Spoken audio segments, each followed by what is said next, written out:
So, good morning, students. Welcome to Learners Academy. And the next topic and the second last topic of the chapter, probability of your chapter number 13 NCERT course syllabus of your class 12th is random variables and its probability distribution.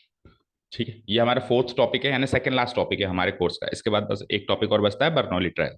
ठीक है, वो entirely different topic है, उसको देखें, थोड़ा थोड़ा से relate करता है। ठीक है, अब इस पे आते हैं। तो टॉपिक स्टार्ट करने से पहले एक बात कहेंगे, हम एक बात पे चर्चा करेंगे।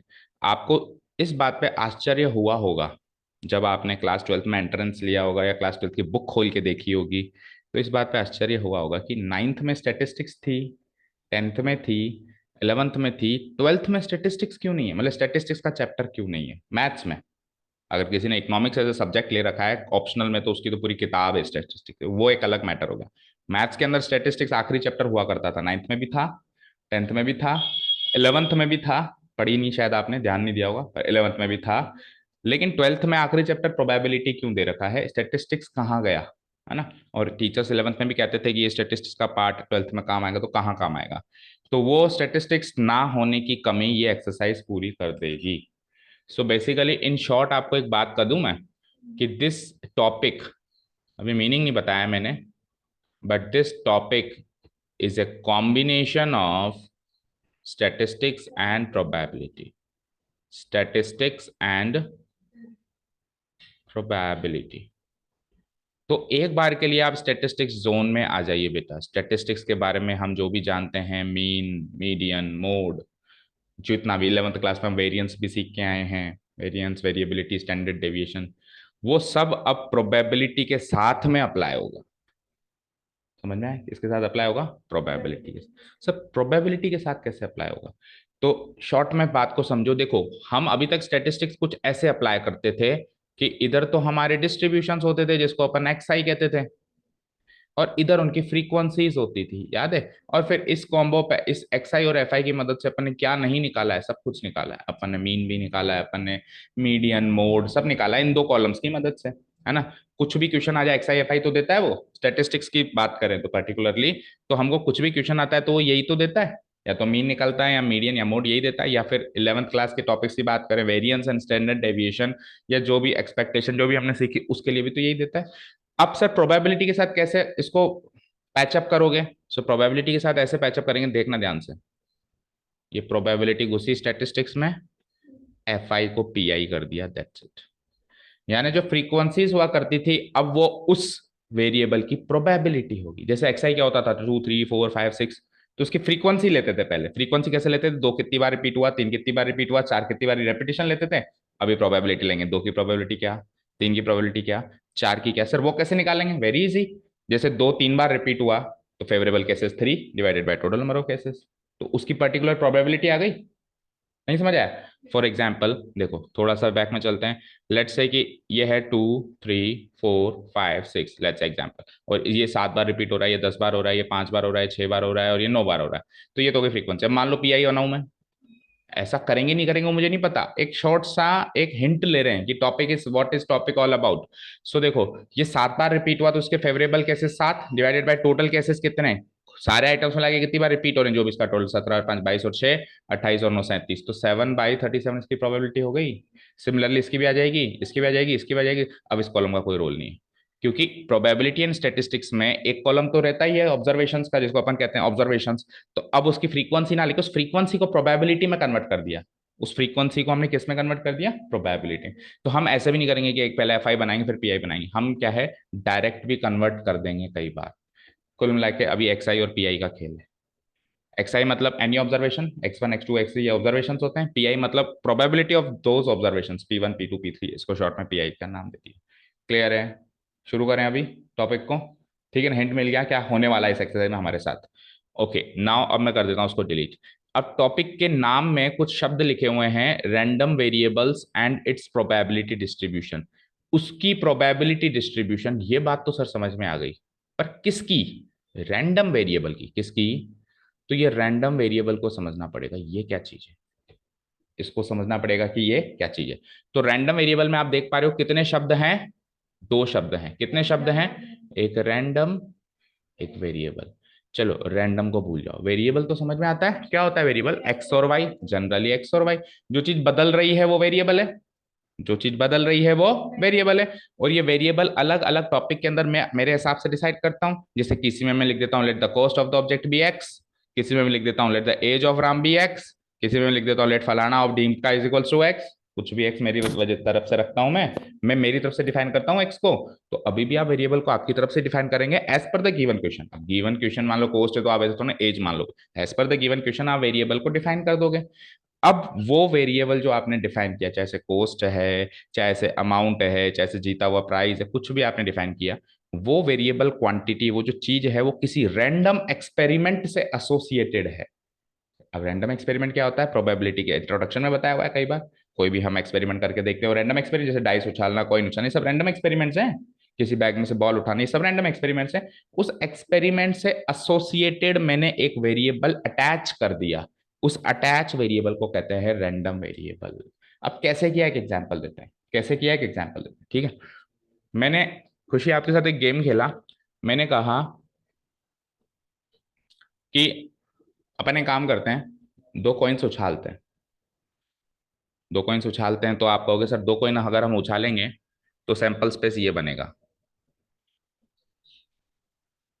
H T H T. ये तो हो गया रैंडम एक्सपेरिमेंट, जिसका सैंपल जो रैंडम एक्सपेरिमेंट से एसोसिएट करोगे मतलब उसके सैंपल स्पेस से एसोसिएट करोगे। अब इसे एसोसिएट करके मैं एक गेम बना रहा हूँ। गेम तो हम कुछ भी बना सकते हैं, देखो फॉर एग्जाम्पल हम फ्री बैठे हैं तो हम कुछ भी गेम बना सकते हैं ना आपस में। जैसे मैंने कहा कि एक काम करते हैं, गेम बनाते हैं कि है ना, सामने है ना दीवार को टच करके आना है। मैंने गेम बना दी मेरे हिसाब से। जो 10 सेकंड में टच करके आएगा उसको इतने रुपए मिलेंगे, जो 20 सेकंड में टच करके आएगा। तो ये गेम हमने बनाया ना। तो इस एक्सपेरिमेंट से एसोसिएट मैंने भी एक गेम बना दी। मैंने क्या गेम बनाया कि मैंने सिक्का उछाला है ना, तो अगर एक हेड आया ना तो मुझे 1 रुपया मिलेगा, दो हेड आया ना तो 2 रुपये मिलेंगे, और एक भी हेड नहीं आया तो 1 रुपया भी नहीं मिलेगा। या फिर कुछ माइनस भी कर सकते हैं, जैसे 0 हेड आया तो मैं दूंगा 2 रुपये, ऐसे कुछ भी गेम बना सकते हैं। तो अब हेड का आना मेरे विनिंग को डिसाइड कर रहा है। हेड का आना, भाई हेड कितने आए, ये आना कौन डिसाइड कर रहा है मेरे जीतने और हारने को, हेड्स का आना, कितने हेड्स आए। तो कितने हेड्स आए ये हो गया मेरा रैंडम वेरिएबल। उस गेम से एसोसिएट कुछ भी कर दो वो क्या हो जाएगा आपका, जैसे हेड्स का आना। कोई कहेगा सर नहीं टेल्स का आना, कोई कहेगा नहीं sir number of heads plus number of tails, ये भी गेम बन सकता है कि कितने तो हेड है कितने टेल है दोनों का जोड़। ये भी बन सकता है number of heads minus number of tails, ये भी बन सकता है गेम। ये बन सकता है number of heads into number of tails, कुछ भी एनीथिंग। नंबर ऑफ हेड्स का दुगना प्लस नंबर ऑफ टेल्स का 3 गुना का जोड़। Any random variable can be associated with this sample experiment और नॉट। कर सकते हो ना, ठीक है। अब जैसे सपोज करो मैंने कुछ भी गेम बना दिया, तो गेम बना दिया तो उस गेम में जीतने हारने विनिंग प्राइस जो भी है, हर एक सैंपल पॉइंट से आप निकालोगे। एच में कितने जीते, एच टी में कितने जीते, टी एच में कितने जीते और टी टी में कितने जीते, एसोसिएट करोगे। एसोसिएट करोगे तो आप पूरा सैंपल स्पेस कवर करोगे, करोगे ना।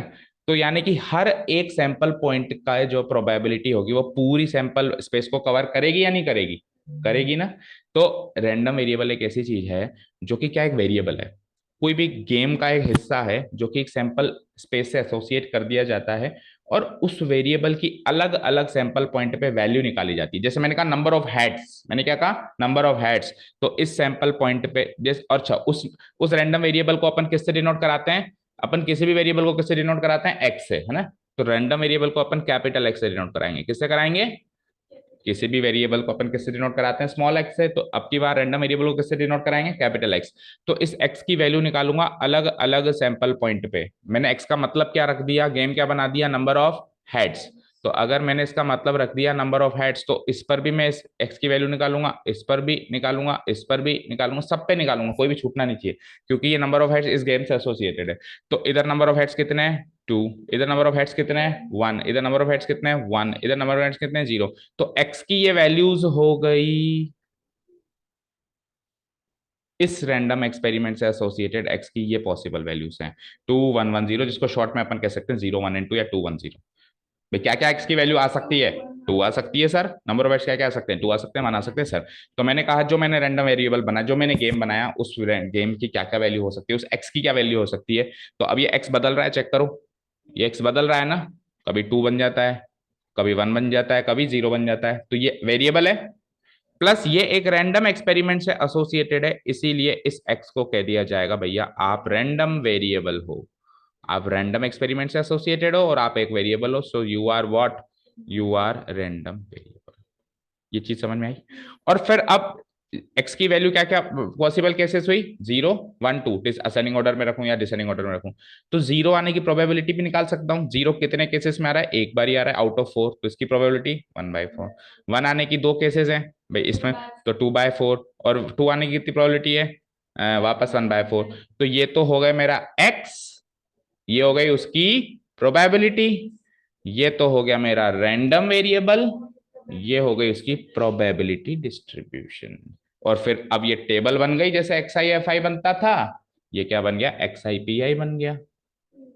और इसका वही निकाल लो, मीन मीडियन मोड, जो जो भी निकालना था निकाल लो, जो जो भी हमसे निकलवाएगा एक बार हमको टेबल मिल गई तो मीन मीडियन मोड निकालना कोई बड़ी बात है क्या हमारे लिए, निकालना जानते हैं ना मीन मीडियन मोड। तो थोड़े बहुत चेंजेस होंगे, वो क्यों होंगे, क्योंकि वहां पे फ्रीक्वेंसी होती थी, यहाँ पे प्रोबेबिलिटी है, तो थोड़े बहुत ऑब्वियसली जब चीज बदलेगी तो चेंज, लेकिन मेन जो हम अप्रोच है वो सेम रहेगी। मीन निकालने की अप्रोच पहले भी वही होती थी, सम ऑफ ऑब्जर्व डिवाइड, तो आज भी वही होगी, आज भी वही होगी। वेरिएंस क्लास 11th में जैसे सीखा था आज भी वैसे ही निकलेगा, है ना, बाकी अप्रोच सेम रहेगी। Is this thing clear to you? ठीक है, अब यहाँ पे स्टार्ट करूंगा भी मैं डेफिनेशन से वापस। एक बात और बता दें कि जो भी मैं गेम बनाऊंगा उस गेम का आंसर जो है वो एक रियल नंबर होना चाहिए। जैसे मैंने एक्स गेम बनाया, नंबर ऑफ हेड्स, मैंने रैंडम वेरिएबल कैसे डिसाइड किया, डिफाइन किया, नंबर ऑफ हेड्स, तो आंसर 2 1 0 ये रियल नंबर्स हैं कि नहीं है। ऐसा नहीं आना चाहिए कि नॉन रियल वैल्यू आए। नॉन रियल वैल्यू का मतलब ये है कि ऐसा नहीं है कि कुछ लेटर्स आ जाएं, भाई एक्स का आंसर ये नहीं हो सकता ए बी सी डी, या कुछ और नहीं हो सकता, एक्स का आंसर कोई नाम नहीं हो सकता, एक्स का आंसर कोई नंबर कोई डे नहीं हो सकता, संडे मंडे ट्यूसडे। भाई जब अपन ओरिजिनली स्टेटिस्टिक्स पढ़ते थे तो एक्सआई तो कुछ भी हो सकता था, यहाँ पे डेज भी आ जाते थे, सैटरडे संडे मंडे, यहाँ पे ब्लड ग्रुप्स भी आ जाते थे, यहाँ पे कुछ भी आ जाता था ना, जरूर थोड़े नंबर्स ही हैं। लेकिन इस केस में इस एक्स का जो आंसर है, जो एक्स की वैल्यू जो वो ले सकता है, वो क्या होना चाहिए, हर हाल में एक नंबर, और वो भी रियल नंबर, नंबर और वो भी रियल नंबर। तभी तो आगे मल्टीप्लीकेशन करके फिर उसका अपन मीन मीडियन मोड निकालेंगे। मान लो यहाँ पे 0 की जगह सैटरडे होता, तो सैटरडे को 1/4 से कैसे मल्टीप्लाई करोगे, नंबर तो चाहिए ना। तो इस टॉपिक के अंदर, पर्टिकुलरली इस टॉपिक के अंदर, मुझे एक्स एक रियल नंबर चाहिए। ठीक है, याद रहे एक्स का आंसर कई बार बच्चे ये लिख देते हैं एच एच एच टी और टी एच। सर यहाँ लिख दो एच एच, 0 हेड्स है ना, 0 हेड्स में चलो टी टी लिख देते हैं, और 1 हेड है ना, तो 1 हेड में अपन क्या लिख देते हैं, एच टी लिख देते हैं या टी एच लिख देते हैं, और 2 हेड्स में अपन एच एस लिख देते हैं। तो बेटा ये एक रियल नंबर है क्या, नहीं है ना, तो ये एक्स की वैल्यू नहीं हो सकती, एक्स की वैल्यू एक नंबर होगी। तो एक्स डिफाइन ही ऐसे होना चाहिए कि नंबर आए, एक्स डिफाइन ऐसे नहीं होना चाहिए कि नंबर ना आए।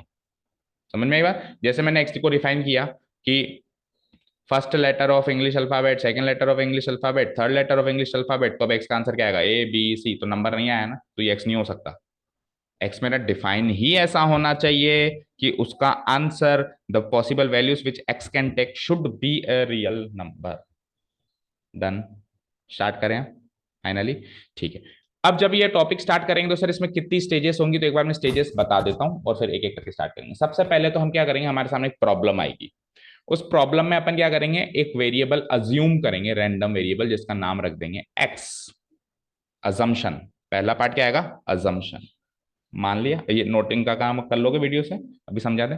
रैंडम वेरिएबल को हम क्या मान लेंगे, एक्स, कोई भी एक्स डिफाइन होगा, जैसे number of heads, number of tails, कोई भी गेम बनाएंगे, क्या बनाएंगे, गेम, हमारी मर्जी से नहीं, as per the question given. फिर क्या करना है सर, फिर उसकी प्रोबेबिलिटी डिस्ट्रीब्यूशन करनी है, अभी करके बताई ना मैंने। भाई एक्स जो आया, एक्स की पॉसिबल वैल्यूज क्या आई, जैसे 0 आया, 1 आया, 2 आया, 3 आया, ऐसे एक्स की पॉसिबल वैल्यूज आई, तो उनकी फिर प्रोबेबिलिटी भी निकाल सकते हो सैंपल स्पेस को देखते हुए। तो ये टेबल बनाएंगे। सेकंड स्टेज पे क्या होगा, प्रोबेबिलिटी डिस्ट्रीब्यूट करेंगे। उस समय फ्रीक्वेंसी डिस्ट्रीब्यूट करते थे, उस टेबल को कहते थे फ्रीक्वेंसी डिस्ट्रीब्यूशन टेबल, है ना। एक्स आई अलग अलग वैल्यूज लेता था और उसके हिसाब से कितनी बार रिपीट हो रहा है उसकी फ्रीक्वेंसी दे देते थे, तो उस टेबल का नाम हो जाता था फ्रीक्वेंसी डिस्ट्रीब्यूशन टेबल। इस बार इसका नाम क्या हो जाएगा, प्रोबेबिलिटी डिस्ट्रीब्यूशन टेबल, क्योंकि इस बार फ्रीक्वेंसी डिस्ट्रीब्यूट नहीं हुई, इस बार क्या डिस्ट्रीब्यूट हुई, प्रोबेबिलिटी। ठीक है, उसके बाद टेबल बन गई साहब। तो टेबल बनने के बाद पहला क्वेश्चन वो हमसे पूछेगा, इस टेबल के बेसिस पे आप मीन निकालो या एक्सपेक्टेशन निकालो।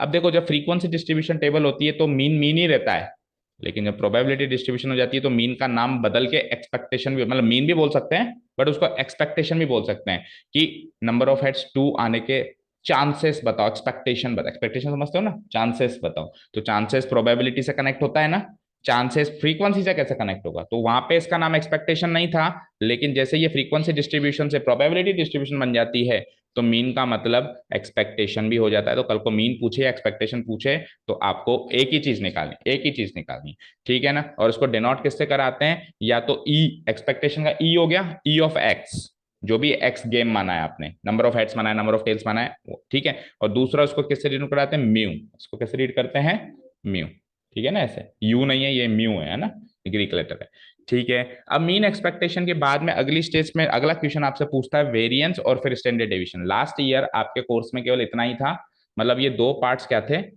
मतलब लास्ट ईयर सीबीएसई की बात कर रहा हूँ, लास्ट ईयर मेरे पास आरबीसी के बच्चे नहीं आए थे, तो आरबीसी का कोर्स मेरे ध्यान नहीं है, लेकिन सीबीएसई के जो बच्चे आए थे उनके यहीं तक था, और शायद इस साल भी यहीं तक है, ऐसा मुझे लग रहा है ना। लेकिन चलो, हमने तो लास्ट ईयर भी पूरा पढ़ाया था वेरिएंस स्टैंडर्ड डिवीजन, क्योंकि इतना पढ़ लिया तो ये दो क्यों छोड़े, एक ही दो स्टेप ही तो आ गया है ना, तो उनको मैंने पूरा पढ़ाया था, आपको तो खैर पढ़ाना ही है। तो मीन एक्सपेक्टेशन निकालने के बाद अगला क्वेश्चन वो पूछता है कि ये निकल गया, इसके हिसाब से ये निकालो, दैट मीन्स जब तक ये ना निकले ये नहीं निकल सकता, ये पूरी एक चेन है, जब तक आपको पिछली स्टेप नहीं पूरी हुई तो आप अगली स्टेप पे नहीं आ सकते, ठीक है ना। तो मीन निकलने के बाद ही अगला चांस आता है किसका, वेरिएंस निकालने का, और उसको अपन डिनोट कराते हैं V A R of x, V A R का वेरिएंस, और एक्स का निकाल रहे हैं इसलिए एक्स, जो भी गेम आपने बनाया, एक्स क्या है, एक्स तो वो गेम है ना जो आपने बनाया एज पर द क्वेश्चन, उसका वेरिएंस निकालेंगे।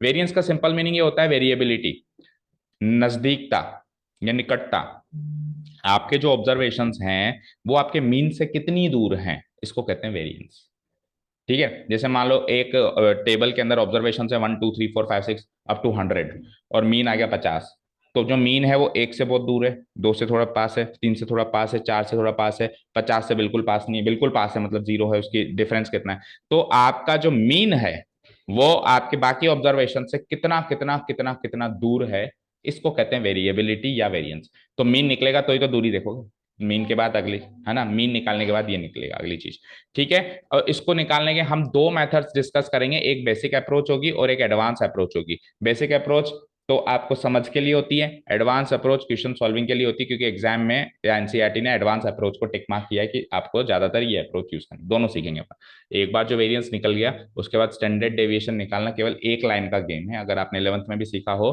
तो स्टैंडर्ड डेविएशन कुछ भी नहीं होता, वेरिएंस का रूट होता है, अगर वेरिएंस 4 आया तो स्टैंडर्ड डेविएशन इसका रूट निकाल के 2 आ जाता है, पॉजिटिव स्क्वायर रूट होता है, क्या होता है, पॉजिटिव, आपने सीखा होगा 11th क्लास में। तो वेरिएंस के बाद स्टैंडर्ड डेविएशन कोई बड़ी बात नहीं, इसको डिनोट कराते हैं सिग्मा ऑफ एक्स, एक्स का निकालते हैं इसलिए सिग्मा ऑफ एक्स, ठीक है, डन।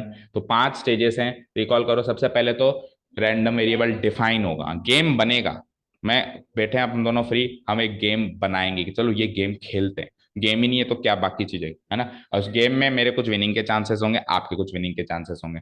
अब उस गेम के हिसाब से हमने क्या किया, एक टेबल बनाई कि इस पॉइंट पे इतना मैं जीतूंगा, इस पॉइंट पे इतना जीतूंगा, इस पॉइंट पे हारूंगा, इस पॉइंट पे हारूंगा, ये पूरा एक मैंने एनालिसिस करके टेबल बना दी।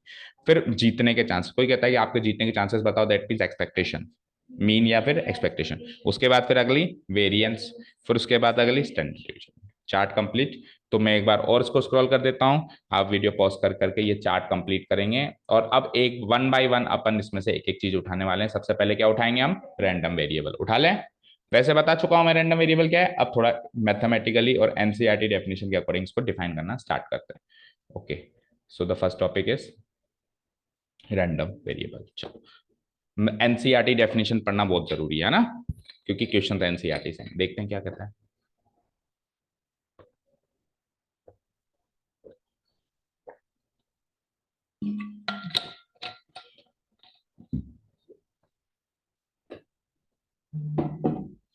लेट्स सी, ये कहता है a random variable is a real valued function. भाई डेफिनेशन ऑब्वियसली जनरल अंडरस्टैंडिंग से थोड़ी डिफिकल्ट होती है, टिपिकल होती है ना, बट समझना तो पड़ेगा। आप कहोगे सर इतना आसान लग रहा था अभी रैंडम वेरिएबल, अभी पहली लाइन पढ़ते ही फिर आप वो अपनी उस पे आ गया ये, अब वापस मैथ्स की बात कर रहा है ना, अभी तक तो घर की बात कर रहा था, ऐसा लग रहा था बड़ा फेमिलियर सा वर्ड है ना, अभी भी फेमिलियर बना देंगे, चिंता मत करो, इसको भूल जाओ एक बार।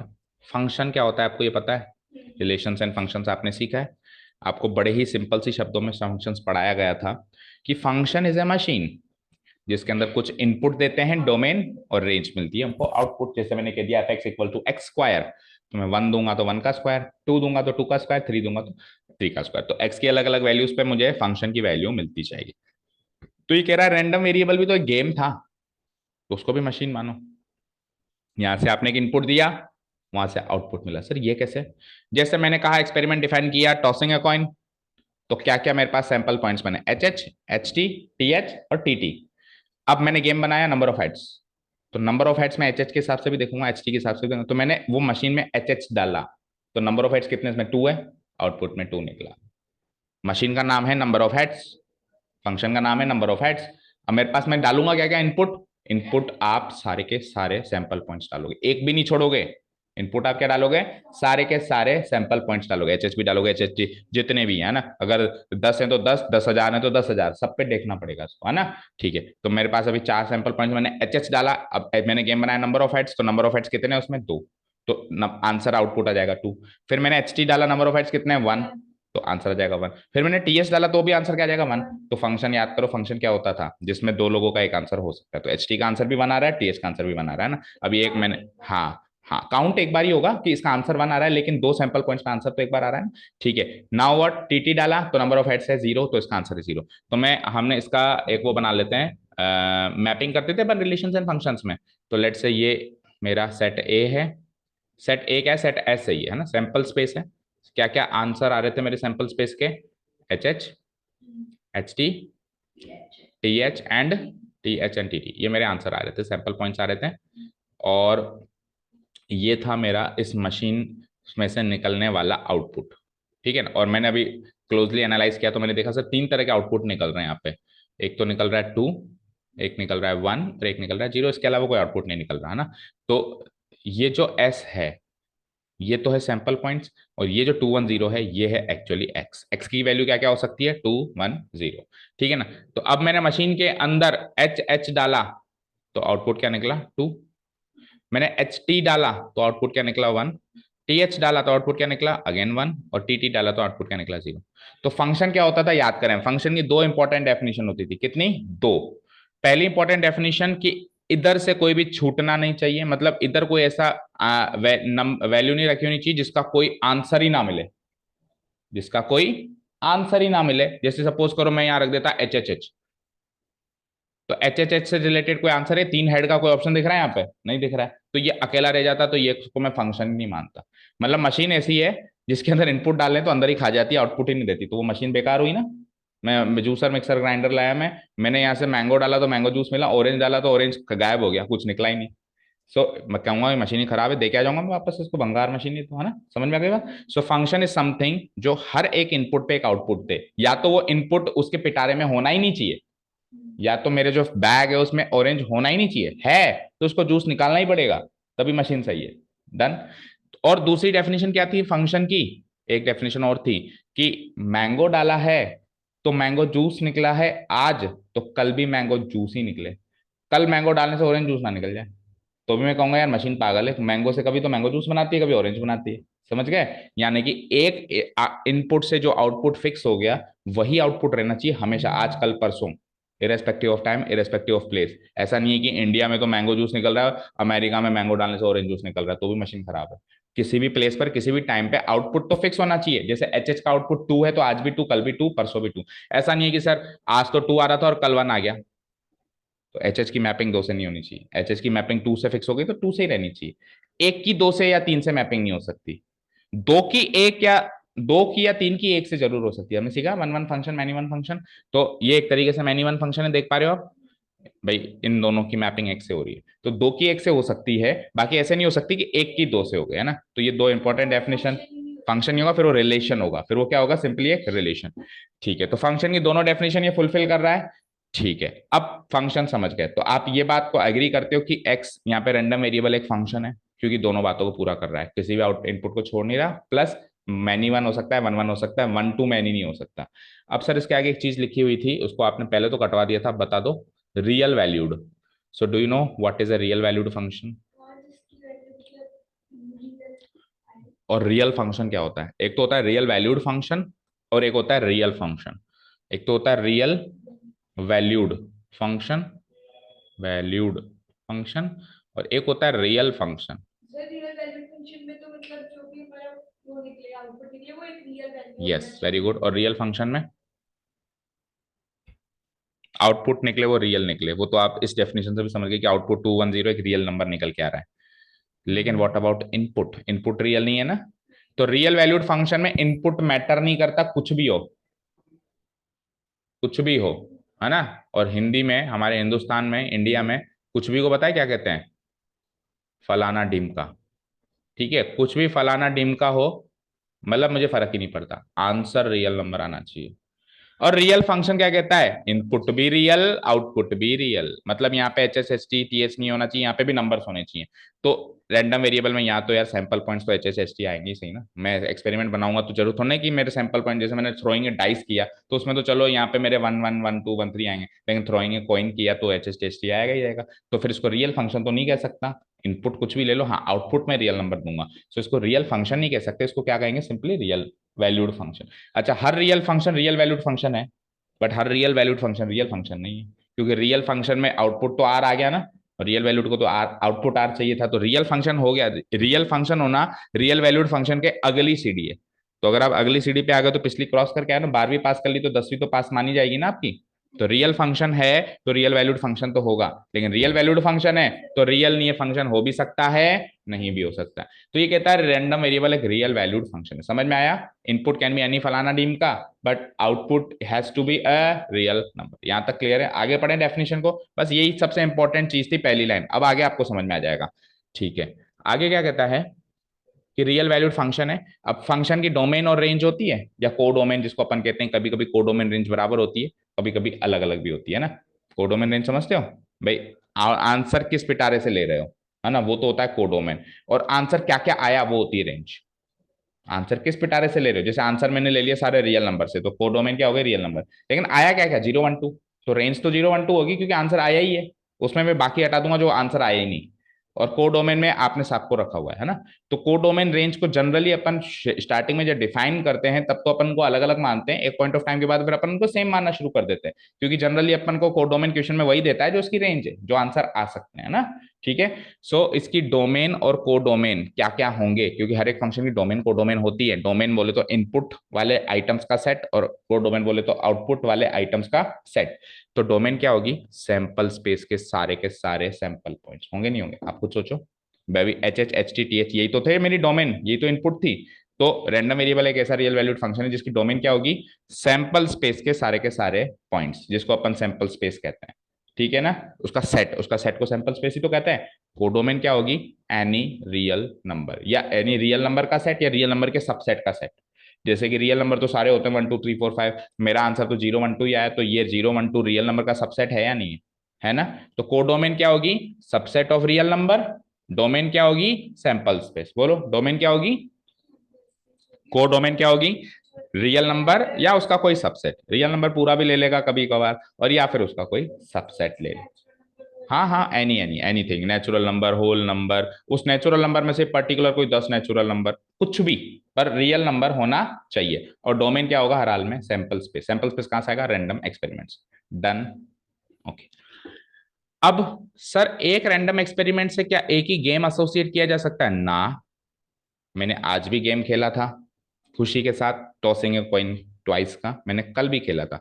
कल मैंने गेम बनाया था नंबर ऑफ हेड्स, आज उसी एक्सपेरिमेंट से मैं गेम बना दूंगा नंबर ऑफ टेल्स। परसों में बना दूंगा number of heads minus number of tails, परसों में बना दूंगा number of heads plus number of tails. तो इनफाइनाइट गेम्स बना सकता हूँ ना मैं, तो कुछ भी फ्री बैठे कुछ भी गेम बना दिया, आज इस दीवार को टच करना है, आज इस टीवी को टच करना है, पंखे को टच करना है। कोई ऐसा है क्या भाई एक ही गेम फिक्स हो गया, एक रैंडम एक्सपेरिमेंट? तो एक रैंडम एक्सपेरिमेंट है, जैसे टॉसिंग ए कॉइन ट्वाइस एक रैंडम एक्सपेरिमेंट है, इससे नंबर ऑफ रैंडम वेरिएबल्स को एसोसिएट किया जा सकता है। जरूरी नहीं है एक को करें, ज्यादा को भी एसोसिएट कर, हाँ एक क्वेश्चन में एक को ही करेगा, लेकिन उसी एक्सपेरिमेंट से अगले क्वेश्चन में कोई दूसरा गेम बना के दूसरे रैंडम वेरिएबल को भी एसोसिएट किया जा सकता है। ठीक है, तो क्या कहता है? वी कैन एसोसिएट वन और more than one random variables to a single random experiment. Done. Next चलते हैं। अब रैंडम वेरिएबल को डिनोट करते हैं हम जनरली कैपिटल लेटर एक्स से, लेकिन अगर सेंटेंस क्वेश्चन के अंदर एक से ज्यादा गेम बनाए हुए हैं तो एक्स वाई जेड बढ़ाते जाओ। ठीक है, आगे चलते हैं। अब आ जाओ सेकंड स्टेज पे आ गए, रैंडम वेरिएबल समझ गए। सेकंड स्टेज है इसकी प्रोबेबिलिटी डिस्ट्रीब्यूशन। तो वैसे तो जनरली आपको बता दिया रैंडम वेरिएबल की जो जो भी आंसर हो सकते हैं उन आंसरों की संभावना, ठीक है। सुनना ध्यान से, देखो सैंपल स्पेस तो था, सैंपल स्पेस तो क्या था बताओ, सैंपल स्पेस तो क्या था, H H, H T, T H, T T, sample space था। यहां से रैंडम वेरिएबल क्या बनाया आपने,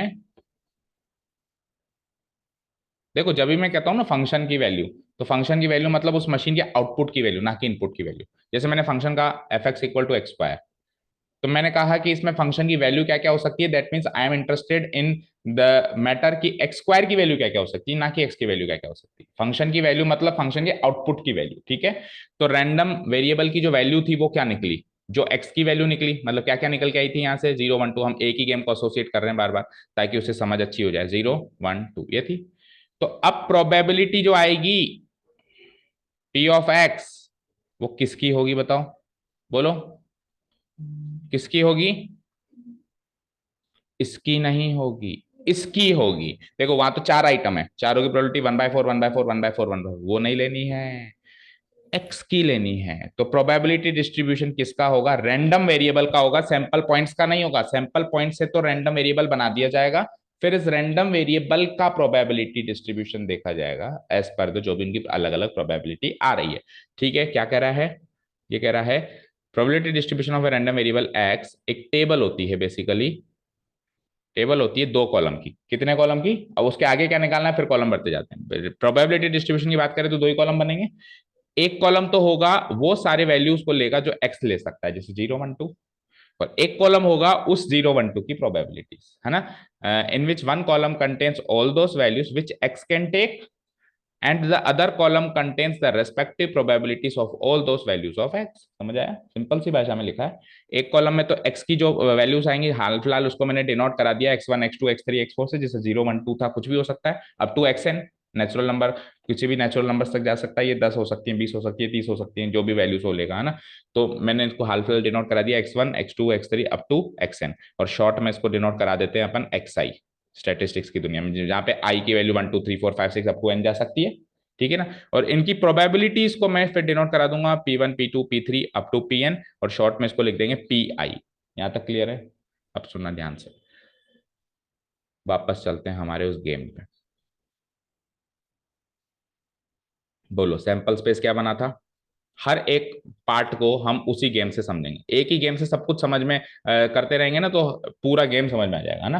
क्या एस माना था सैंपल स्पेस में, क्या क्या पॉइंट्स थे, H H, then H T, then T H, and the last but not the least T T. Then हमने इससे क्या बनाया, एक्स बनाया। क्या क्या बना जल्दी बोलो, 0 1 2, इससे आगे तो बना ही नहीं, पॉसिबल नंबर 0 1। फिर हमने इसकी प्रोबेबिलिटी निकाल दिया, निकाल सकते हैं, बहुत इजी है इसकी प्रोबेबिलिटी तो निकालना है, प्रोबेबिलिटी ऑफ एक्स भी निकाल सकते हो आप यहाँ पे, ठीक है। तो निकालो फटाफट, नंबर ऑफ हेड्स 0 आने के चांसेस क्या है, 1/, देखो कभी भी ऐसा मत कर देना कि 0 की प्रोबेबिलिटी 0, नहीं, 0 तो एक आंसर है, इसके आने के चांसेस बताने आपको, है ना, ठीक है। सो क्या लिख दूंगा मैं, 1/4, देन 1 के 1/2/4 या 1/4 कुछ भी लिख लो, 1/2 या 2/4, ठीक है, और 2 के 1/4। अब सुनना ध्यान से, जो भी प्रोबेबिलिटीज आ रही है वो दो बातों को मानती है, कितनी बातों को, एक तो वो हमेशा ग्रेटर देन 0 होगी, यानी जो भी आपने यहाँ पे नंबर लिया 0 1 2, कम से कम उसका एक सैंपल पॉइंट तो मिलना चाहिए, और एक भी मिल जाएगा तो प्रोबेबिलिटी 0 से बढ़ जाएगी। सपोज करो मैंने यहाँ पे 3 ले लिया, अब 3 तो आई नहीं जाएगा ना, तो 3 आएगा ही नहीं, तो इसकी प्रोबेबिलिटी 0 हो जाएगी। भाई 3 नंबर ऑफ हेड्स 3 आ रहे हैं क्या एक बार भी, तो आप एक्स के अंदर अगर कोई ऐसी क्वांटिटी है जो जिसका कोई सैंपल पॉइंट ही नहीं मिला, जिसकी प्रोबेबिलिटी नहीं है, वो लो ही मत, आप एक्स के अंदर वही लो जो हो सकता है। तो पहली चीज प्रोबेबिलिटी, जैसे ये P1 हो गई, ये P2 हो गई, ये P3 हो गई, ये x1 हो गया, ये x2 हो गया, और ये x3 हो गया, हो गया। तो किसी भी पी आई की प्रोबेबिलिटी 0 से बड़ी होनी चाहिए, चाहे वो P1 हो, P2 हो, P3 हो। आई का मतलब, अब सपोज को मेरा 20 है तो मैं बार बार थोड़ा ना बोलूंगा P1 P2 P3 up to P20 की, तो मैंने सिंपल में कह दिया पी आई, आई की वैल्यू 1 to 20 है, जितनी भी वो है, ठीक है। तो सबकी प्रोबेबिलिटी ग्रेटर देन 0 होना चाहिए, यानी कोई भी एक्स ऐसा नहीं होना चाहिए जो इम्पॉसिबल हो। दूसरा और इम्पोर्टेंट, इन सब की प्रोबेबिलिटी का सम 1 होना चाहिए। चेक करो है क्या। क्यों होगा सर, आपने एक भी छोड़ा क्या उसमें से? आपने कोई भी सैंपल पॉइंट छोड़ा क्या? तो पूरा का पूरा सैंपल स्पेस कवर हुआ ना, तो पूरा का पूरा सैंपल स्पेस कवर हुआ तो आगे प्रोबेबिलिटी का सम तो 1 आना ही आना है, आना है ना। सो ये क्या कहता है कि इस प्रोबेबिलिटी डिस्ट्रीब्यूशन में भैया दो बातें ध्यान रखना। पहली बात कि P I should be greater than zero, P I should be greater than zero, और समेशन पी आई वन आना चाहिए, समेशन पी आई वन आना चाहिए जहां पे आई की वैल्यू 1 to n जाती है, यानी कि P1 P2 P3 P4 up to Pn, इन सबका सम क्या आना चाहिए? 1 आना चाहिए। ये दो बातें याद रखना। For all i equal to 1 2 3, for इसका मतलब क्या होता है? फॉर ऑल आई की वैल्यू 1 2 3 4 अप टू n कुछ भी ले लो, सबके लिए ये बात भी साबित होनी चाहिए और ये बात भी साबित होनी चाहिए, दोनों बातें साबित होती हैं तो हमारा करेक्ट प्रोबेबिलिटी डिस्ट्रीब्यूशन बना है, अदरवाइज नहीं बनाया। कल को आपको प्रोबेबिलिटी डिस्ट्रीब्यूशन बनाना पड़े तो आप बनाते ही सबसे पहली चीज क्या चेक करोगे कि प्रोबेबिलिटी किसी की जीरो या जीरो से छोटी तो नहीं है, और समन आ रहा है क्या, ये दो बातें साबित हो जाए तो समझ जाना मैंने अभी तक सब कुछ सही किया है। और अगर वहीं पे फेल हो जाओ तो प्लीज रीचेक, रीचेक करो कहाँ गलती हुई, कोई सैंपल पॉइंट छूटा होगा इसलिए सब समझ नहीं आ रहा है या कैलकुलेशन मिस्टेक हुई होगी। डन। ओके, अब हम बढ़ चुके हैं हमारे तीसरे स्टेज पर जिसको कहते हैं मीन या एक्सपेक्टेशन। चलते हैं इसकी तरफ। एक मिनट के लिए इसको थोड़ा सा पैक कर दूं मैं।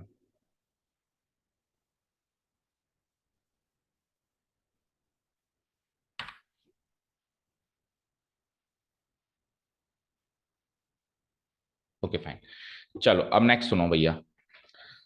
मीन और expectation, mean oblique expectation, oblique कहेंगे इसको हम, है ना, क्योंकि प्रोबेबिलिटी की दुनिया में मीन एक्सपेक्टेशन है, याद रखना हमेशा नहीं है ना।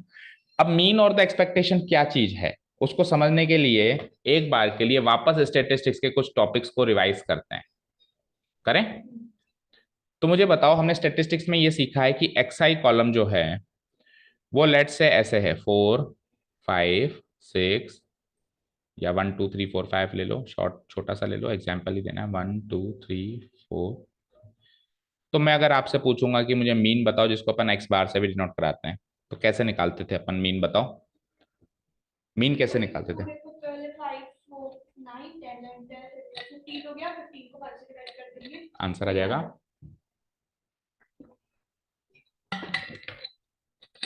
ठीक है, अगर एपीए तो बीच वाला ऑब्जर्वेशन हो जाता है, ये भी आपने नोटिस किया होगा ना, एपीए नहीं है 1 2 3 4 5 एपीए बनती है तो बीच वाला ऑब्जर्वेशन मीन भी आ जाता है। ठीक है, तो मीन आ गया 5। अब कल को मैं इस एक्सआई की रेपिटेशन भी बता दूं कि केवल, सॉरी सॉरी नॉट 5 3, अब कल को अगर मैं इसकी रेपिटेशन भी बता दूं कि एक्सआई केवल अकेला नहीं था, इसके साथ में एफआई का कॉलम भी था, मतलब एक्सआई कितनी बार रिपीट हो रहा है वो भी मुझे पता है। जैसे x1 मान लो कि 2 बार रिपीट हो रहा है, और ये मान लो कि 3 बार रिपीट हो रहा है, ये रिपीट ही नहीं हो रहा है, और ये मान लो कि अगेन 3 बार रिपीट हो रहा है, और ये जो मान लो 1 बार रिपीट हो रहा है। तो अब इस केस के अंदर, इस केस के वैसे देखो जीरो नहीं ले सकते, अगर रिपीट ही नहीं हो रहा तो ऑब्जर्वेशन ही हटाओ ना, तो इसको भी कुछ ले लेते हैं। सिंपल सी बात है, अगर कोई चीज रिपीट ही नहीं हो रही तो आपने इधर क्या सजाने के लिए रखा है इसको, तो अपन हमेशा f i greater than zero लेते हैं। 1 ही ले लें, okay fine as you wish, तो ये 1 ले लेंगे हम, है ना। तो अब मीन कैसे निकालते थे, अगला क्वेश्चन। सर 1 into पहले मतलब इनको xi को fi से मल्टीप्लाई करेंगे। Yes very good. तो हम क्या करते थे, x I into F I कर देते थे, और 1 into 2 2 2 3 जा 6 3 1 जा 3 4 3 जा 12 एंड 5 1 जा 5। ये तो मीन निकालने का बेसिक कॉन्सेप्ट आ गया। ठीक है, अब मैं एक टॉपिक का नाम कह रहा हूं, उस टॉपिक का नाम है वेटेड, ये तो है एवरेज, ये तो क्या है? एवरेज या फिर मीन, है ना। एक दूसरा टॉपिक भी सीखा होगा आपने बचपन में, 8 9 क्लास में आ जाता है, जिसको अपन कहते हैं वेटेड एवरेज। क्या कहते हैं? वेटेड। सुना है आपने कभी ये टॉपिक? नहीं सुना? ऐसा तो हो नहीं सकता, ध्यान नहीं दिया होगा। किसी और नाम। नहीं नहीं, इसी नाम से था बिल्कुल, वेटेड एवरेज। अब वेटेड एवरेज क्या होता है उसके बारे में चर्चा करते हैं एक बार, है ना। एवरेज से वेटेड एवरेज पे आ गए। लेट सपोज करो आपका एग्जाम हुआ, 12th क्लास का एग्जाम हुआ लेट्स, है ना। उसमें मान लो फॉर एग्जाम्पल 10 10 क्वेश्चन आए पेपर में, है ना, मैथ्स के पेपर। अब सेट्स बनते हैं आपके, set A set B set C, है ना। तो आप क्लास एग्जाम के बाद आके ये भी डिस्कस करते हो कि सेट ए डिफिकल्ट था, सेट बी कैसा था, सेट ऐसे डिस्कशन करते ही ये बच्चे, होना भी चाहिए। ठीक है, तो उसका डिस्कशन जब निकाला गया तो 3 सेट का डिस्कशन ये निकला कि सेट ए तो बहुत ज्यादा डिफिकल्ट था, सेट बी थोड़ा मॉडरेट था और सेट सी सबसे ज्यादा इजी था। तो आप लोग ऐसे सोचते हो कि यार जिनको सेट सी मिला होगा वो लकी है, उनकी अच्छी परसेंटेज बन जाएगी, जिनको सेट ए मिला वो अनलकी, ऐसे सोचते होंगे, ऐसे मन में ख्याल भी आता होगा, गुस्सा भी आता होगा ना।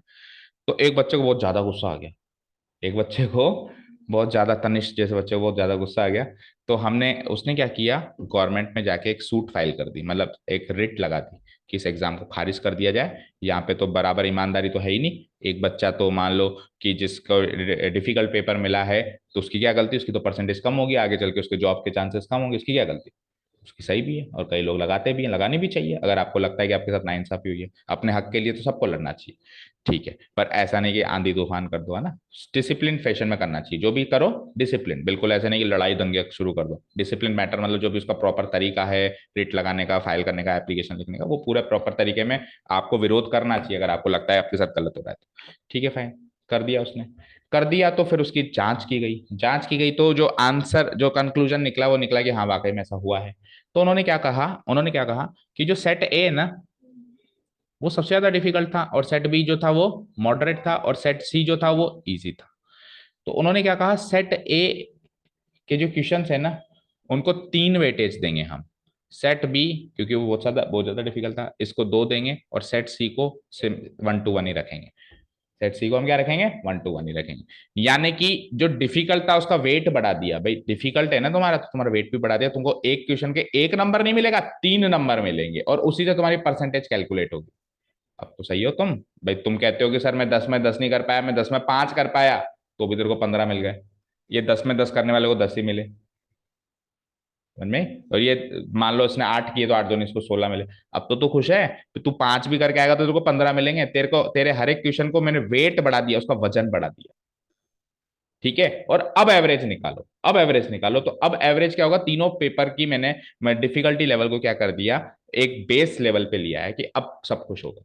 ठीक है, और ऐसा हर एक एंट्रेंस एग्जाम में किया जाता है, कईयों को पता नहीं होता है, आके बस ये कहने लग जाते हैं कि मैं अनलकी था मेरे लिए, वो ऑटोमेटिक उनको पता होता है कौन सा सेट कितना डिफिकल्ट है, कौन सा, उस हिसाब से वो वेटेड एवरेज निकालते हैं बच्चे का हमेशा, किसी भी कंपटीशन एग्जाम में, है ना। उसकी आपको कभी कॉपियां तो चेक करने को मिलती नहीं है, तो आपको पता नहीं चलता आपकी परसेंटेज कैसे कैलकुलेट हुई, वो वेटेज तरीके से कैलकुलेट होकर आपकी परसेंटेज बन के आती है। ठीक है, डन, यहाँ तक क्लियर है सारी बात। इवन कोई बड़ी बात नहीं है कि सीबीएसई भी ऐसा करता होगा। सीबीएसई में भी मान लो कि अगर बहुत से, वैसे चांसेस कम है कि स्कूलिंग लेवल पे तो क्या लेवल बराबर बराबर ही रखते हैं, बट आगे चल के कॉलेज लेवल पे भी सीबीएसई कई सारे एग्जाम लेता है, लेक्चरर के एग्जाम लेता है, जो भी लेता है, तो उसमें भी ऐसा वो करता होगा। डन, यहां तक क्लियर है। तो वेटेज एवरेज समझ में आया। आप ऐसे एवरेज मत लो, आप एवरेज कैसे लो, हर एक का वेट दो और फिर एवरेज लो। तो वेटेज एवरेज से निकालते कैसे, मतलब तो समझ में आएगा निकालते कैसे हैं। तो जो भी पर्टिकुलर नंबर है उसको उसकी फ्रीक्वेंसी से डिवाइड करते थे ना, अब अपन उसको उसकी वेट से डिवाइड कर देंगे, WI से डिवाइड कर देंगे। अपन इससे बात से डिवाइड नहीं करेंगे कितनी बार रिपीट हुआ, अपन इस बात से डिवाइड करेंगे उसको कितना वेट दिया गया, उसको कितना वेट दिया गया। तो सपोज करो हम क्या करेंगे कि इधर वेट WI आ जाएगा, इधर WI आ जाएगा, बाकी सारा तरीका सेम, बाकी सारा तरीका सेम। भाई क्वेश्चन नंबर 1 को लेट से कि 2 मार्क्स का वेटेज दे दिया, क्वेश्चन नंबर 2 को 3 मार्क्स का वेटेज दे दिया, तो अब क्वेश्चन नंबर 1 में 2 मार्क्स मिलेंगे आपको, क्वेश्चन नंबर 2, मतलब दो क्वेश्चन, 2 नंबर क्वेश्चन में आपको 3 मार्क्स मिलेंगे, तो क्या हो जाएंगे, 6 मार्क्स हो जाएंगे आपके टोटल। तो बात तो करीब करीब वही चल रही है एफआई जैसी, बस थोड़ी सी सोच बदल गई, वहां पे वो वेट्स थे, वहां पे वो रेपिटेशन था। तो एफआई एक्सआई WI के बाद फिर हम अगला कॉलम क्या बनेगा, WI XI, ना कि FI XI, वही होगा सेम टू सेम इन सबका टोटल, और डिवाइडेड बाय इधर भी फ्रीक्वेंसी के टोटल से डिवाइड होता था, और अभी वेट्स के टोटल से डिवाइड हो जाएगा। समझ गए, क्लियर है। ठीक है, अब मीन जो है वेटेड एवरेज की फॉर्म में डिफाइंड है इस वाले टॉपिक में, इसलिए पहले मैंने बताया आपको वेटेड एवरेज क्या होता है। वेटेड एवरेज क्या होता है, ऑब्जर्वेशंस, उनका वेट, और फिर एवरेज निकाल रहे हो कैसे, पहले वही मल्टीप्लाई किया, मल्टीप्लाई करके सम ऑफ वेट से डिवाइड करेंगे, सम ऑफ वेट से डिवाइड करेंगे। ठीक है, यानी कि समेशन WI से डिवाइड करेंगे। ठीक है, अब चलते हैं मीन को डिफाइन करते हैं इसी फॉर्मेट में, क्या कहता है पढ़ो। The mean or the expectation of a random variable x is the weighted average of all the possible values of x। यहां तक पढ़ो पहले तसल्ली से। x की जो भी पॉसिबल वैल्यूज निकली थी 0 1 2, इस 0 1 2 का एवरेज चाहिए, लेकिन वेटेज एवरेज चाहिए।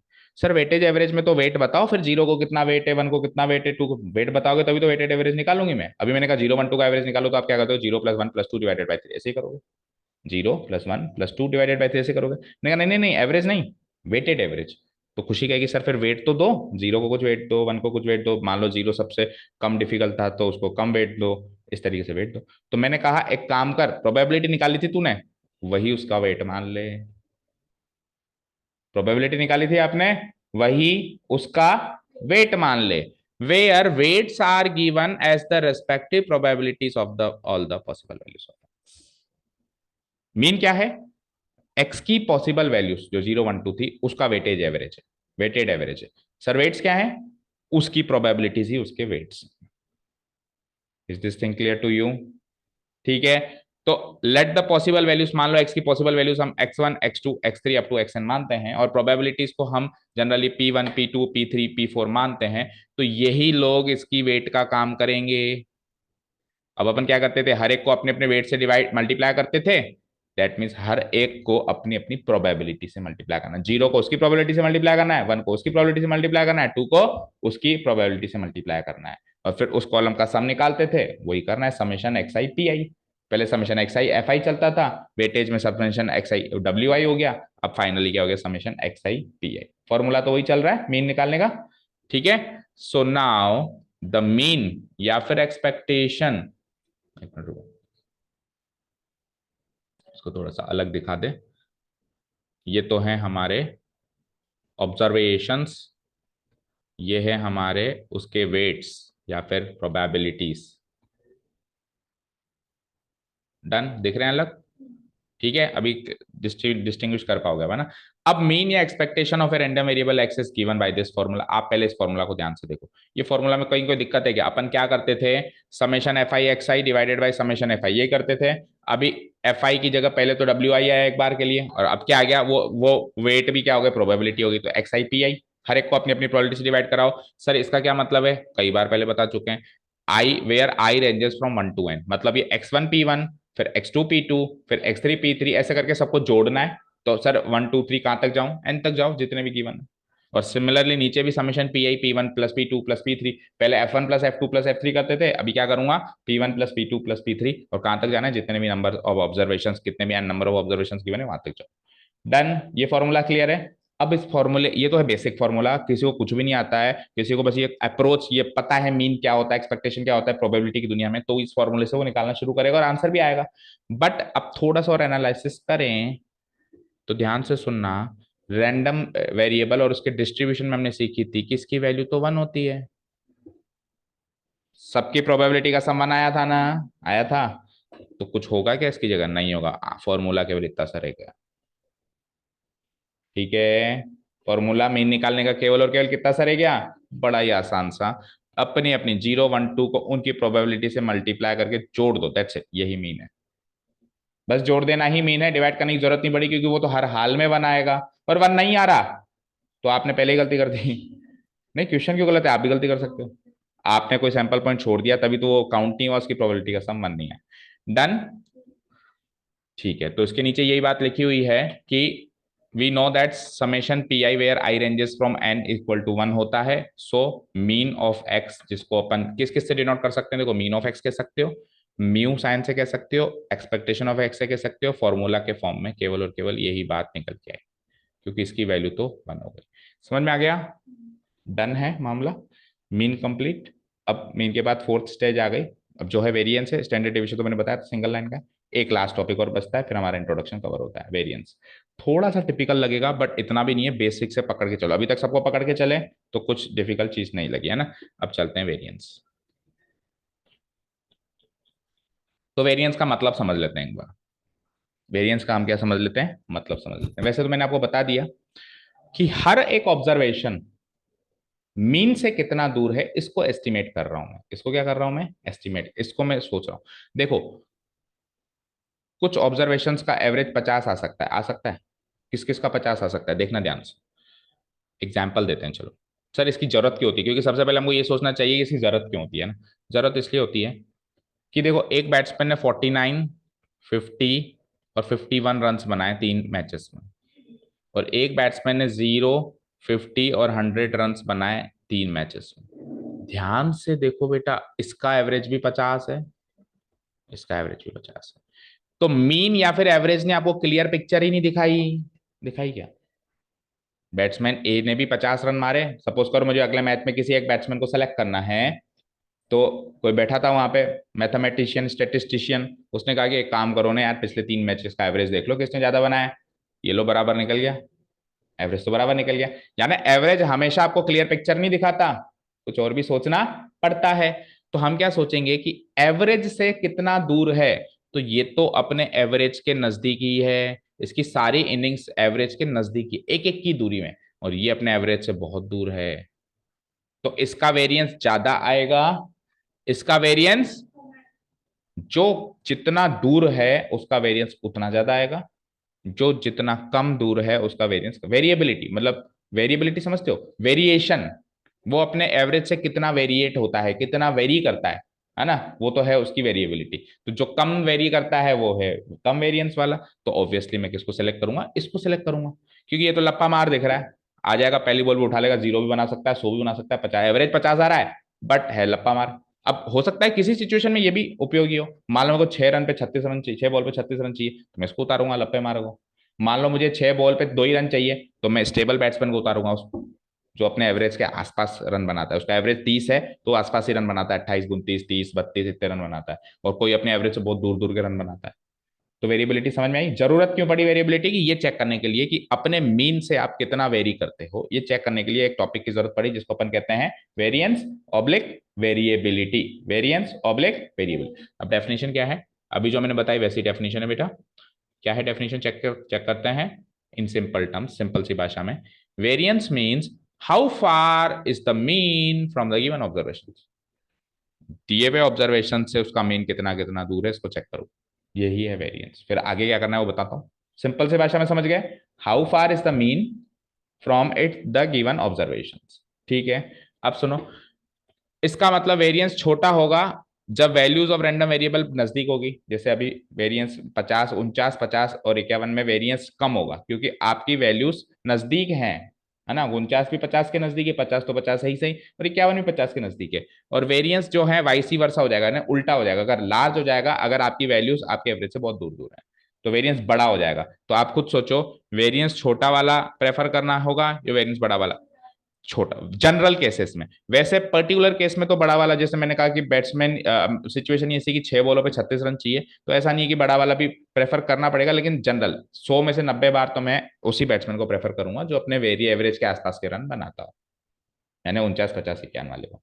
तो आपसे कई बार क्या क्वेश्चन पूछता है कि टेल द सुटेबिलिटी, कि किस बैट्समैन को उतारना चाहिए, तो आपको वहां पे ये नहीं देखना, देखो एवरेज के केस में तो ये देखना होता है एवरेज किसका ज्यादा है, वेरिएंस के केस में क्या देखना होता है, वेरिएंस किसका कम है। आप कहोगे कि he is more stable sir, इसको उतारो, ठीक है ना, तो वेरिएंस ज्यादा होना आपके लिए बुरा है, वेरिएंस कम होना आपके लिए अच्छा है, ठीक है, ओके।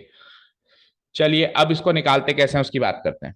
तो आ जाओ वापस, एक्स की पॉसिबल वैल्यूज वही x1 x2 x3 आ गई, क्योंकि आपने डेफिनेशन समझ ली ना बेटा, तो अब आपको इसको निकालने का तरीका अलग नहीं लगेगा, आप कहोगे हाँ सर जो आपने डेफिनेशन की है वैसे ही तो आप निकाल रहे हो। और मैं डेफिनेशन नहीं कहता, मैं सीधे फॉर्मूले पे आ जाता, तरीके पे आ जाता, तो आप रटते कि अच्छा वेरिएंस निकालेंगे तरीका, इसको रट लेती हूँ। लेकिन अभी आप क्या समझे, आपको दूरी देखनी है, किसकी किसकी किससे दूरी देखनी है बताओ, किसकी किससे दूरी देखनी है, कौन, हर एक पॉइंट, हर एक ऑब्जर्वेशन अपने मीन से, इन सबके मीन से कितना कितना पास से दूरी, ये देखनी है आपको, है ना, ठीक है। और ये हो गई इसकी प्रोबेबिलिटीज। तो आप मानते हो वेरिएंस निकालने के लिए तो हमको मीन तो निकालना पड़ेगा ही, तभी तो पास दूर देखोगे, मीन ही हाथ में नहीं होगा तो कैसे देखोगे, ठीक है, यहां तक क्लियर है। Now the variance of the random variable x is given by, सुनना ध्यान से, हम सबसे पहले क्या करेंगे, इस डेटा के हिसाब से एक मीन निकाल लेंगे, निकाल लिया, उस मीन को लेट से मैंने एक्स बार से डिनोट करा दिया, या फिर लेट से अभी हमने क्या किससे म्यू से डिनोट कराया था, म्यू से डिनोट करा दिया। अब ये तो गया बाढ़ में एक बार के लिए, इसकी सबसे दूरियां देखेंगे, x1 की इससे, x2 की इससे, x3 की इससे, x9 सबकी निकाल ली दूरियां। अब जब अपन दूरी निकालते हैं सर, तो पॉसिबल है कि कई बार आंसर नेगेटिव ही आ जाए। दूरी कैसे निकालोगे, दिस माइनस दिस, तो माइनस करने में आंसर नेगेटिव भी आ सकता है, बट दूरी कैन नॉट बी नेगेटिव। तो दो तरीके होते हैं, या तो एब्सोल्यूट वैल्यू लो या फिर उसका स्क्वायर कर दो। तो इस टॉपिक में इसने प्रेफर किया है कि आप क्या करो, स्क्वायर करो। क्या करो, स्क्वायर। तो आपने x i minus mu, x two minus mu, x three minus mu up to x n minus mu कर दिया। अगला कॉलम बनेगा उसका होल स्क्वायर करने का। होल स्क्वायर करने के बाद जो ये पहली चीज बाहर में चली गई थी ना, बेटा प्रोबेबिलिटी चल रहा है, इसको छोड़ तो ना सकते हैं, उसको वापस इससे मल्टीप्लाई कराना है। आपने एक चीज नोटिस करी हो, अब तक अपने जितनी बार भी स्टेटिस्टिक्स पढ़ी है, मीन जब भी हमने निकाला है या कोई भी टॉपिक हमने निकाला है, आखिरी कॉलम हमेशा एफ आई से मल्टीप्लाई होकर फिर सॉल्व हुआ है। एफ आई को छोड़ ही नहीं सकते हम, आखिरी कॉलम। तो ये एफ आई की जगह पी आई का ही तो कॉलम है, तो आखिरी कॉलम जो भी हमारा बना उसको पी आई वाले कॉलम से मल्टीप्लाई करूंगा और करके और फिर जोड़ूंगा। ठीक है, डन। सो अब फॉर्मूले पे चलते हैं, आ जाओ। Now the variance of the random variable x is given by this formula. फॉर्मूले को ध्यान से पढ़ो, नोटेशन को एक बार भूल जाओ, फॉर्मूले को ध्यान से पढ़ो। Summation x i minus mu, हर एक ऑब्जर्वेशन म्यू से माइनस होगा, उसमें से उसका एवरेज निकाल दो। तो ऐसे सर हर एक को निकालने बैठेंगे तो कुछ नेगेटिव आएंगे, कुछ पॉजिटिव आएंगे, कुछ जीरो भी आ सकते हैं। सबका कर दो स्क्वायर, ताकि वो नेगेटिव पॉजिटिविटी सब खत्म हो जाए। और फिर उसको पी आई से मल्टीप्लाई करो, और उस पी आई वाले कॉलम का लास्ट में निकाल लो जोड़, सम कर दो। यही वेरिएंस है, यही क्या है, वेरिएंस है। अब आप कहोगे कि सर बाकी जब अपन मीन निकालते थे तो divided by summation F I भी होता था, इधर भी हो रहा है, लेकिन समेशन पी आई है ही वन, मैं क्या करूं। समेशन पी आई है ही वन, तो फर्क ही नहीं पड़ रहा है, इसलिए बस वो जोड़ ही आंसर बन रहा है। ठीक है, अब ये तो है बेसिक तरीका। बना ये वेरिएंस किससे बना, दूरी से बना, तो दूरी निकाल ली, स्क्वायर कर दिया नेगेटिव को हटाने के लिए, पी आई समझ। लेकिन एनसीईआरटी ने सजेस्ट किया है कि बेटा ये वाला तरीका मत यूज करो। क्यों? पहली चीज कि इससे करने में टाइम लगेगा। ठीक है, इससे करने में क्या लगेगा, टाइम लगेगा। आप हर एक का डिफरेंस देखने बैठोगे ना, इससे क्या लग जाएगा, आपको टाइम लग जाएगा। तो एनसीईआरटी ने एक ऐसा तरीका आपको सजेस्ट किया जिसमें हर एक से दूरी नहीं देखनी पड़ेगी। उसको बताने के लिए इसका डेरिवेशन करना पड़ेगा, उसको करने के लिए इस फॉर्मूले को क्या खोलना पड़ेगा, खोल के देखना पड़ेगा। तो खोलना शुरू करें इसको, देखना ध्यान से। अच्छा, इसको डिनोट कैसे कराते हैं देख लो शॉर्ट में, या तो V A R of x, और दूसरी चीज, अभी ये चीज समझ में कम आ रही होगी, लेकिन अभी नेक्स्ट टॉपिक पढ़ाएंगे ना कि स्टैंडर्ड डेविएशन इसका स्क्वायर रूट होता है, तो ये इसका स्क्वायर होगा। स्टैंडर्ड डेविएशन देखो, स्टैंडर्ड डेविएशन अगर वेरिएंस का स्क्वायर रूट होता है तो वेरिएंस जो होगा स्टैंडर्ड डेविएशन का स्क्वायर होगा। तो इस इतना लिख देता हूं ना तो भी वेरिएंस माना जाता है। स्टैंडर्ड डेविएशन का स्क्वायर भी क्या माना जाता है, वेरिएंस माना जाता है, या फिर सिंपली ऐसे लिख दो, कंफ्यूज हो रहे हो तो। अब इस फॉर्मूला को खोलने वाला हूं मैं। अच्छा, खोलना पता है कब सिखाया था, कहाँ सिखाया था? ये हमने सिखाया था sequences and series class 11th में। Sum of first n natural numbers का फॉर्मूले बनवाए थे, sum of the squares of first n natural numbers के सीरीज को खोलना सिखाया था, समेशन को खोलना सिखाया था। ये जो जिसको अपन शॉर्ट में कभी कभी सिग्मा भी कह देते हैं ना, बट सिग्मा अलग चीज होती है, ये समेशन, इसको खोलना सिखाया था, कैसे डिस्ट्रीब्यूट होता है अंदर। तो ये पता है कैसे डिस्ट्रीब्यूट होता है? ये डिस्ट्रीब्यूट होता है जहां जहां आई है वहां वहां तो ये डिस्ट्रीब्यूट हो जाएगा, जहां जहां आई नहीं है वो बाहर कांस्टेंट की तरह आ जाएगा। ऐसे डिस्ट्रीब्यूट होता था ये, आपको याद आ रहा हो थोड़ा बहुत। तो चलो मैं इसको एक्सपैंड करना शुरू कर रहा हूं, another formula to find variance. तो ये तो है मेरा ओरिजिनल फॉर्मूला, है क्या, है क्या? ठीक है, ए माइनस बी के होल स्क्वायर से एक्सपेंड कर दूं उसको मैं, इसका square minus two A B यानी two X I into U plus B, कोई दिक्कत नहीं है। पी आई बाहर बैठाइए, अलग अलग पी आई को मल्टीप्लाई कर दूं मैं सबसे, कोई दिक्कत नहीं है। ठीक है, तो एक्स आई का स्क्वायर इंटू पी आई ऐसा कुछ होगा, फिर minus two X I into mu into P आई कुछ ऐसा दिखाई देगा, और फिर लास्ट में म्यू का स्क्वायर इंटू पी आई कुछ ऐसा दिखाई देगा। यहाँ पे देखो एक चीज की थोड़ी सी मिस्टेक है, अभी आपने ये डिस्ट्रीब्यूट नहीं किया है ना समेशन, तो आप एक ब्रैकेट लगाएंगे, क्योंकि समेशन सब पे लग रहा है, अभी आपने डिस्ट्रीब्यूट करना थोड़ा स्टार्ट किया। अब आप क्या करोगे, इस summation where I varies from one to n को, इस साइन को तीनों में डिस्ट्रीब्यूट करोगे। तो जैसा मैंने कहा डिस्ट्रीब्यूट होते होएगा तो उसी में डिस्ट्रीब्यूट होगा जहां आई वाला कंपोनेंट है, नॉन आई वाला कंपोनेंट एज ए कांस्टेंट की तरह ट्रीट होगा बाहर। जैसे कि पहला है, तो अब पहले में तो दोनों में आई आ रहा है, तो ये ऐसे कैसे डिस्ट्रीब्यूट हो गया, no change, summation x I का square into P I where I varies from one to. ये I one two three four होगा तो ये एक्स वन का स्क्वायर इंटू पी वन हो जाएगा, ये एक्स टू का स्क्वायर इंटू पी टू हो जाएगा, एक्स थ्री का स्क्वायर इंटू पी थ्री हो जाएगा। सेकंड में आता है, तो जब ये चीज इसमें डिस्ट्रीब्यूट हुई तो आप देखो टू म्यू तो कांस्टेंट है, आई आई तो दो बस इधर ही आ रहा है, तो ये 2 म्यू तो बाहर आ गया समेशन साइन से, और ये जो चीज है केवल इसके आगे लग गई। समझ आ रहा है? क्योंकि आई की वैल्यू बदल रही है ना, इसमें कहीं आई नहीं है तो मैं बदलूंगा क्या? नहीं बदलूंगा। भाई सपोज करो मेरे को एक मेरे नंबर ऑफ ऑब्जर्वेशन है, सपोज करो 2 3 4 5 6, अब मेरे को सबको ही 2 से मल्टीप्लाई कराना है और जोड़ना है, तो क्यों ना मैं जोड़ के पूरे आंसर को 2 से मल्टीप्लाई कर। तो ये 2 म्यू से तो सबको ही मल्टीप्लाई करा रहा है। ये पता है क्या कह रहा है?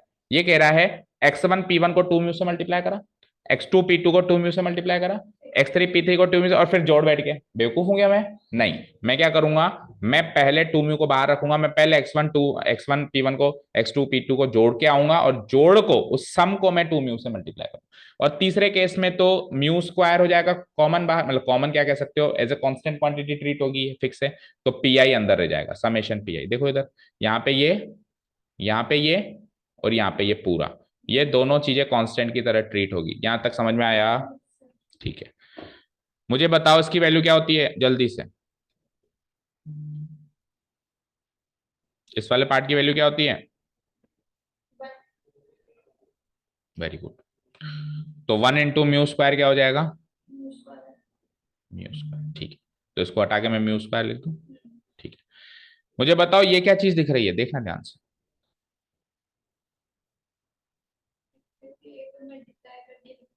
क्या अभी अभी तो लिखा था ऊपर, ये तो मीन है, मीन का ही तो फॉर्मूला है, summation x I P I where I varies from 1 to n, तो मीन का ही फॉर्मूला है।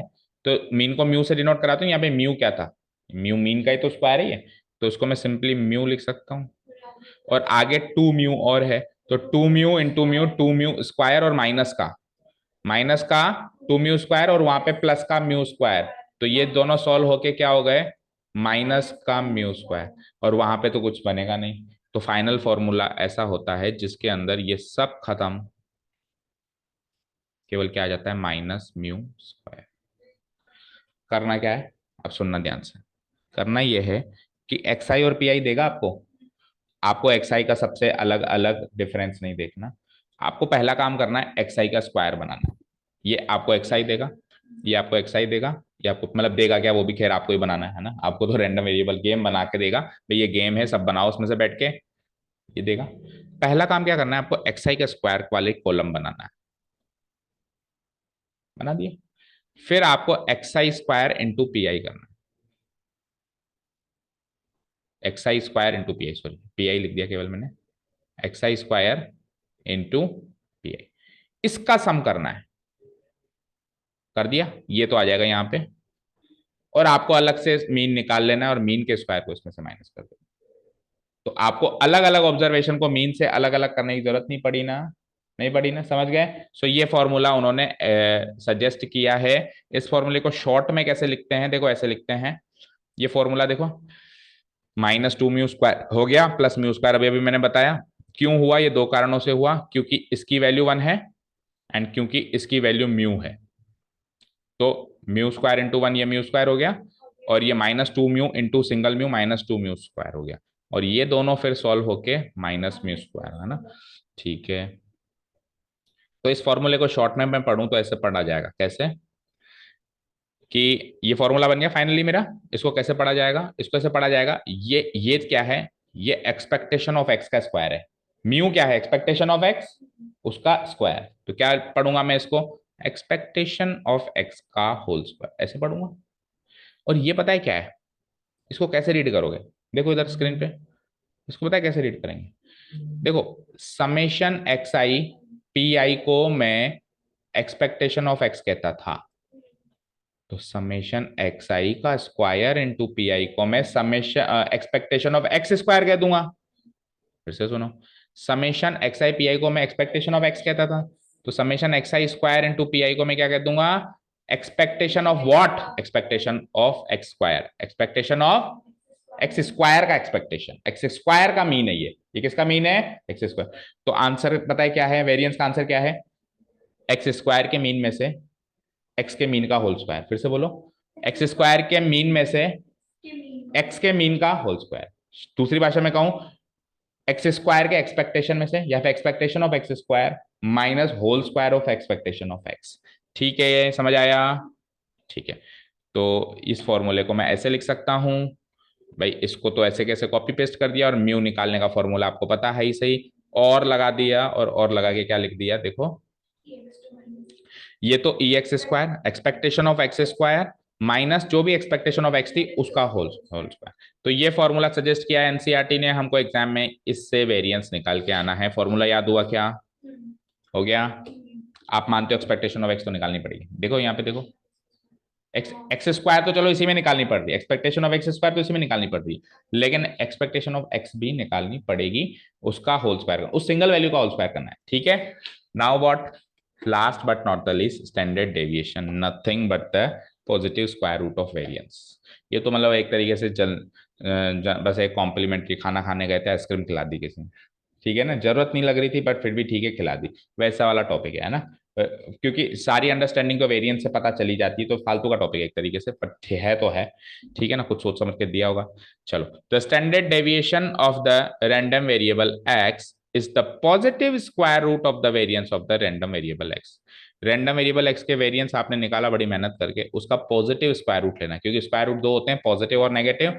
तो हमने जो फॉर्मूला लिखा था ना, expectation of x square minus expectation of x का होल, फिर से कहो, expectation of x square minus expectation of x का होल स्क्वायर, उसका होल रूट कर देना, तो आपको स्टैंडर्ड डेविएशन ऑफ एक्स मिल जाएगा। उसको डिनोट कराते हैं, जैसे उसको V A R of x से डिनोट कराते थे, इसको एस डी ऑफ एक्स से डिनोट कराएंगे, उसको इस फॉर्मूला में स्क्वायर लगा के डिनोट कराते थे, इसको स्क्वायर हटा के डिनोट कराएंगे, क्योंकि रूट कर दिया ना मैंने, स्क्वायर का रूट कर दिया, तो अब मैं ऐसे लिखूंगा, मैं सिंपली ऐसे लिखूंगा, डन।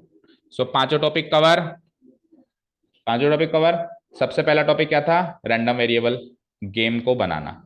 कोई भी रैंडम वेरिएबल एसोसिएट होगा सैंपल एक्सपेरिमेंट, सबसे पहले तो रैंडम एक्सपेरिमेंट मिलेगा, उससे सैंपल स्पेस बनाना, क्या बनाना? सैंपल, सैंपल स्पेस से कोई एसोसिएटेड गेम है उसको बनाना, वहां से एक्स की कुछ वैल्यूज आ जाएंगी, फिर उनकी प्रोबेबिलिटियां निकालना, तीसरा स्टेप है ना प्रोबेबिलिटी डिस्ट्रीब्यूशन, मतलब दूसरा स्टेप हुआ शायद। तीसरे स्टेप में आप टेबल है आपके पास, X I P I, X I P I, आप मीन निकालो, मीन निकल गया, चौथे स्टेप में वेरिएंस निकालो मीन की मदद से, पांचवें स्टेप में स्टैंडर्ड डेविएशन निकालो, उस वेरिएंस का स्क्वायर रूट करो, ठीक है। तो हम कल एक्सरसाइज शुरू करेंगे। एक्सरसाइज को पहले तो हम जैसे एक्सरसाइज के क्वेश्चन है वैसे ही करेंगे। आप रिवीजन कैसे करोगे? आप हर एक क्वेश्चन में पांचों स्टेप करोगे, अगली एक्सरसाइज के हर एक क्वेश्चन में कितने स्टेप्स? पांचों। चाहे से उसने मीन निकाल के छुड़वा दिया, आप तो वेरिएंस भी निकाल लो और स्टैंडर्ड डेविएशन निकाल, बस हो गई प्रैक्टिस। एक्सरसाइज को दोबारा मुड़ के देखना भी नहीं है, गारंटी है मेरी। बस इतना काम कर दो, do as your teacher says, इतना काम कर दो, सक्सेस मिलेगी मिलेगी, ठीक है। हम एक बार अभी वीडियो में तो क्या करेंगे भाई, हम पर्टिकुलर क्वेश्चन में जितना पूछा उतना ही करेंगे, नहीं तो बहुत लंबी वीडियो मिल जाएगी, बन जाएगी वो, है ना। आपकी प्रैक्टिस के लिए मैं आपको कह रहा हूं क्या करना है आपको, हर एक क्वेश्चन में पांचों स्टेप्स करना, ठीक है। चलो कल से एक्सरसाइज स्टार्ट करें। Thank you so much for listening to us, have a nice day, keep learning and